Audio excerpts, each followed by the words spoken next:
ಕಳೆದ ಕೆಲ ದಿನಗಳಿಂದಲೂ ಕೂಡ ಕರ್ನಾಟಕದಲ್ಲಿ ಉತ್ತಮ ಮಳೆಯಾಗ್ತಾ ಇದೆ. ಬೆಂಗಳೂರಿನಲ್ಲಿಯೂ ಕೂಡ ಸೆಪ್ಟೆಂಬರ್ 1ರಂದು ನಿರಂತರ ಮಳೆ ಸುರಿದು ಹೋಗ್ಬಿಟ್ಟಿತ್ತು.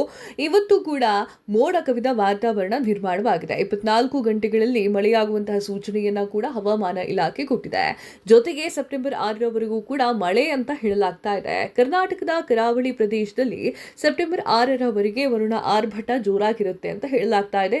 ರೆಡ್ ಅಲರ್ಟ್ ಅನ್ನ ಕೂಡ ಘೋಷಣೆ ಮಾಡಲಾಗಿದೆ. ಸಮುದ್ರಕ್ಕೆ ಇಳಿಯುವವರಿಗೆ ಅಪಾಯದ ಎಚ್ಚರಿಕೆಯನ್ನ ಕೂಡ ನೀಡಲಾಗಿದೆ. ಯಾರೂ ಸಹ ಸಮುದ್ರದ ತೀರಕ್ಕೆ ಹೋಗಬಾರದು ಅಂತ ಹೇಳಿ ಆದೇಶವನ್ನ ನೀಡಿದ್ದು, ದಕ್ಷಿಣ ಕನ್ನಡ, ಉಡುಪಿ ಹಾಗೂ ಉತ್ತರ ಕನ್ನಡ ಜಿಲ್ಲೆಗಳಲ್ಲಿ ಸೆಪ್ಟೆಂಬರ್ 2ರಂದು ಹಾಗೂ 3ರಂದು ಭಾರಿ ಮಳೆಯಾಗುತ್ತೆ ಅಂತ ಹೇಳಲಾಗ್ತಾ ಇರುವಂತದ್ದು. ಯಾವ್ಯಾವ ಜಿಲ್ಲೆಯಲ್ಲಿ ಯಾವ್ಯಾವ ಅಲರ್ಟ್ ಅಂತ ಒಂದ್ಸಲ ನೋಡೋಣ. ಸೆಪ್ಟೆಂಬರ್ 5ರವರೆಗೂ ಕೂಡ ಉತ್ತರ ಕನ್ನಡ, ದಕ್ಷಿಣ ಕನ್ನಡ ಹಾಗೂ ಉಡುಪಿ ಜಿಲ್ಲೆಯಾದ್ಯಂತ ಯೆಲ್ಲೋ ಅಲರ್ಟ್ ಮತ್ತು ಆರೆಂಜ್ ಅಲರ್ಟ್ ಘೋಷಣೆ ಮಾಡಲಾಗಿದೆ. ಸೆಪ್ಟೆಂಬರ್ 5ರವರೆಗೆ ಕರಾವಳಿ ಸುತ್ತಮುತ್ತಲಿನ ಪ್ರದೇಶಗಳಿಗೆ ರೆಡ್ ಅಲರ್ಟ್ ಅನ್ನ ಘೋಷಣೆ ಮಾಡಲಾಗಿದೆ. ಬೆಂಗಳೂರು ಸುತ್ತಮುತ್ತ ಸಾಧಾರಣ ಮಳೆ ಆಗುತ್ತೆ ಅಂತ ಹೇಳಿ ಹವಾಮಾನ ಇಲಾಖೆ ತಿಳಿಸಿದೆ.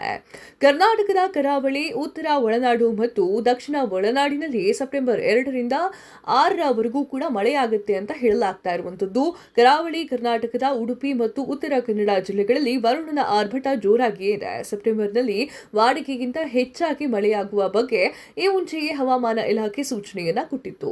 ಸೆಪ್ಟೆಂಬರ್ 3 ಮತ್ತು 4ರಂದು ಉಡುಪಿ ಮತ್ತು ಉತ್ತರ ಕನ್ನಡ ಜಿಲ್ಲೆಗಳಲ್ಲಿ ಒಂದೆರಡು ಕಡೆಯಲ್ಲಿ ಭಾರಿ ಮಳೆಯಾಗುವ ಸಾಧ್ಯತೆ ಇದೆ. ದಕ್ಷಿಣ ಕನ್ನಡ ಜಿಲ್ಲೆಯಲ್ಲಿ ಹೆಚ್ಚಿನ ಕಡೆಯಲ್ಲಿ ಲಘು ಮತ್ತು ಸಾಧಾರಣ ಮಳೆಯಾಗುವ ಸಾಧ್ಯತೆ ಇದೆ. ಸೆಪ್ಟೆಂಬರ್ 5 ಮತ್ತು 6ರಂದು ದಕ್ಷಿಣ ಕನ್ನಡ, ಉಡುಪಿ ಮತ್ತು ಉತ್ತರ ಕನ್ನಡ, ಬಾಗಲಕೋಟೆ, ಬೆಳಗಾವಿ, ಧಾರವಾಡ, ಗದಗ, ಹಾವೇರಿ, ಕೊಪ್ಪಳ, ರಾಯಚೂರು ಮತ್ತು ವಿಜಯಪುರ ಜಿಲ್ಲೆಗಳಲ್ಲಿ ಗುಡುಗು ಸಹಿತ ಭಾರಿ ಮಳೆಯಾಗುವ ಸಾಧ್ಯತೆ ಇದೆ.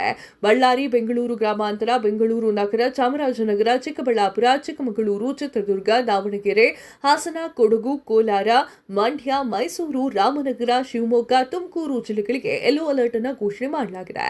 ಚೆನ್ನೈನಲ್ಲಿ ಭಾರಿ ಪ್ರಮಾಣದ ಮಳೆಯಾಗ್ತಾ ಇದ್ದು, ಇದರ ಹಿನ್ನೆಲೆಯಲ್ಲಿ ಬೆಂಗಳೂರಿನ ಮೇಲೆ ಪರಿಣಾಮವಾಗಿ ಮಳೆ ಬೀಳ್ತಾ ಇರುವಂತದ್ದು ಹವಾಮಾನ ಇಲಾಖೆ ಈ ರೀತಿಯಾಗಿ ಹೇಳಿದೆ. ಬೆಂಗಳೂರಿನಲ್ಲಿ ಸುರಿದಂತಹ ಮಳೆಯಿಂದಾಗಿ ಕಟ್ಟಡ ನಿರ್ಮಾಣ ಪ್ರದೇಶಗಳಲ್ಲಿ ಮಣ್ಣು ಕುಸಿದು ಆಂಧ್ರಪ್ರದೇಶದ ಮೂಲದ ಕಾರ್ಮಿಕ ಮೃತಪಟ್ಟಿರುವುದು ಬೆಳಕಿಗೆ ಬಂದಿದೆ. ಯಲಹಂಕದಲ್ಲಿ ಮತ್ತೊಬ್ಬ ಕಾರ್ಮಿಕ ಗಾಯಗೊಂಡಿರುವಂತಹ ಘಟನೆ ನಡೆದಿದೆ. ಖಾಸಗಿ ಕಟ್ಟಡ ನಿರ್ಮಾಣ ಸಂಸ್ಥೆಯ ಕಟ್ಟಡ ನಿರ್ಮಾಣ ಕಾಮಗಾರಿಕೆಯ ವೇಳೆ ಮಣ್ಣು ಕುಸಿದು ಬಿದ್ದಿರುವಂತದ್ದು. ಮೃತಪಟ್ಟಿದ್ದಾನೆ ಕಾರ್ಮಿಕ. ಮಣ್ಣು ಕುಸಿಯುತ್ತಲೇ ಗಾಬರಿಗೊಂಡು ಎಲ್ಲಾ ಕಾರ್ಮಿಕರ ಮೇಲೆ ಬಂದಿದೆ. ಆದರೆ ಇಬ್ಬರ ಮೇಲೆ ಮಣ್ಣು ಬಿದ್ದಂತಹ ಪರಿಣಾಮ ಅಲ್ಲೇ ಸಿಕ್ಕಾಕೊಂಡಿದ್ದಾರೆ. ಸ್ಥಳೀಯರ ನೆರವಿನಿಂದ ಮಣ್ಣು ತೆರವುಗೊಳಿಸಲು ಪ್ರಯತ್ನ ಮಾಡಲಾಗಿದೆ. ಆದರೆ ಈ ವೇಳೆಯಲ್ಲಿಯೇ ಒಬ್ಬ ಕಾರ್ಮಿಕ ಮೃತಪಟ್ಟಿದ್ದಾನೆ ಅಂತ ಹೇಳಿ ಪೊಲೀಸರು ತಿಳಿಸಿದ್ದಾರೆ. ಆದ್ರಿಂದ ಯಾರು ಕೂಡ ಮನೆಯಿಂದ ಹೊರಗೆ ಹೋಗಬೇಡಿ, ಸ್ವಲ್ಪ ಅವಾಯ್ಡ್ ಮಾಡಬೇಕಾಗಿದೆ.